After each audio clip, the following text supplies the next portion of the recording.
Probably the busiest place during the spring is the farm. Although it is always a hive of activity, there is so much more that goes on in these months.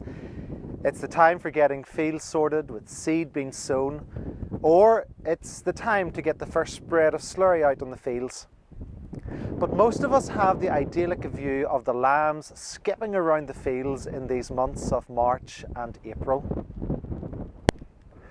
And yes, as we look out into the fields and see the green leaves appearing on the trees and the daffodils growing at the edges, we get a real sense that spring is here as we see more and more lambs being brought out into the fields. It is here that they learn to walk and interact with other lambs. It's here that they get acclimatized to the weather and learn how to eat the grass. But far from being an easy job, lambing is one of the busiest times for the farmer, with him being on call 24 hours a day. For those of us who have lost our connection with working the land, we have become separated from what farming life is like. We don't see the early mornings and the late nights, the work in the field when torrential rain is coming down, the strategy for getting slurry and fertilizer out at the right time to maximise growth, the concerns over milk quotas and animal prices. We have lost sight of what it is to live and work on the farm.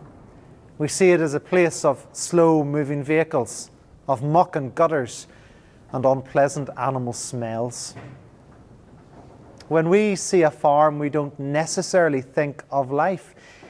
Yet, it is the home of life for what we eat and consume. Crops grow from the seed planted in the cold earth. Amidst the muck and gutters, new life is born and raised. Even slurry has the ability to strengthen life as its nutrients feed the land and grow its grass for feeding the animals. We truly see life in this unexpected place. But isn't this the story of Jesus? He was born in a shelter designed for animals. He came to be born in a stable with hay and muck and smells. It turns out that from the most unexpected of places, the Saviour of the world was born.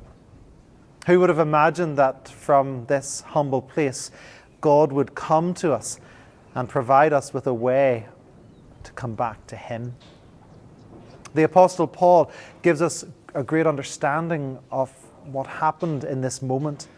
We read in Philippians chapter 2, verses 6 to 8 about Jesus Christ. Though He was in the form of God, did not count equality with God a thing to be grasped, but emptied Himself by taking the form of a servant, being born in the likeness of men, and being found in human form. He humbled Himself by becoming obedient to the point of death, even death on a cross.